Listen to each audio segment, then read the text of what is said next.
Hank loved summer vacation. It was the time of year he looked forward to the most. No more school, no more homework, just freedom and endless possibilities, just endless hours of gaming and TV. He could immerse himself in his favorite virtual worlds without any interruptions. This year, summer was even better. It was different from all the previous ones. He had his own place, a sanctuary where he could do whatever he wanted, whenever he wanted. A small, one-bedroom apartment at Delaware Apartments. It wasn't much, but it was his. He spent the first day unpacking boxes. Each item he placed felt like a step towards independence. He carefully set up his computer and streaming equipment. This was his command center, his gateway to adventure. His gaming chair sat ready. It was more than just a chair. It was a throne. It was going to be an awesome summer. He could feel it in his bones. That evening, Hank settled in for a night of gaming. The excitement was palpable. He was on a roll, winning game after game of Hunt Showdown. He felt invincible. Each victory was a rush of adrenaline. Later, Hank decided to wind down with an episode of Supernatural. The eerie atmosphere of the show was perfect for the night. He loved the spooky thrills, and he loved how the Winchester brothers always defeated the monsters. It was a comforting routine. Little did he know, a real-life horror was about to unfold. Something far more terrifying than any game or TV show. The episode ended. Hank sighed, feeling the weight of the day lift off his shoulders. He reached for the remote, ready to call it a night. Hank was about to turn off the TV when it suddenly blared back to life at full volume. The sudden noise jolted him, sending a shiver down his spine. A distorted voice boomed from the speakers, filling the room with an eerie presence. It was unlike anything Hank had ever heard before. Telecaster, Hank, I'm coming for you, Hank. The voice was chilling, sending a wave of fear through Hank's body. My name is Gooby, and you will be mine. Hank froze, unable to move or even think clearly. His mind raced with questions and dread. His heart pounded in his chest, each beat louder than the last. He could feel the blood rushing through his veins. It was like something straight out of Supernatural, a scene he had only seen on TV. But now it was his reality. But this was real. This was happening. The fear was palpable, and Hank could hardly breathe. He grabbed the remote and tried to turn off the TV, his hands trembling.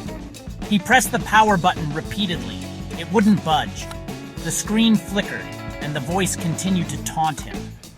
Hank felt trapped, unable to escape the nightmare unfolding before him. A loud crash from the living room made Hank jump. Someone was breaking in. The voice on the TV was right. Gooby was here.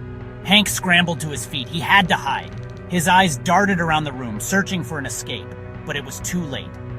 Heavy footsteps pounded down the hallway, getting closer. Hank could hear Gooby's raspy breathing. Fear pulsed through him. He had nowhere to go. Hank dove for his bed and pulled the blankets over his head. He squeezed his eyes shut, wishing he could disappear. The footsteps stopped right outside his bedroom door. Come out wherever you are. Gooby's voice taunted. He was just outside the door. Hank held his breath, praying Gooby wouldn't find him. The doorknob rattled. Hank squeezed his eyes tighter, his entire body trembling. He could hear Gooby's deranged laughter as he burst into the room. Suddenly, the sound of police sirens pierced the air, shattering the eerie silence that had settled over the neighborhood.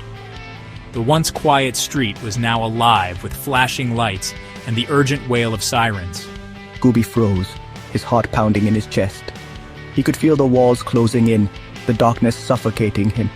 The sirens grew louder, closer, echoing through the narrow alleyways and bouncing off the brick walls of the old buildings. Hank dared to peek out from under the blankets, his eyes wide with fear. He had never felt so vulnerable, so exposed. Police officers swarmed into the apartment, their flashlights cutting through the darkness like knives. They moved with precision, their training evident in every step. They tackled Gooby to the ground, handcuffing him with swift, practiced movements. The struggle was brief but intense.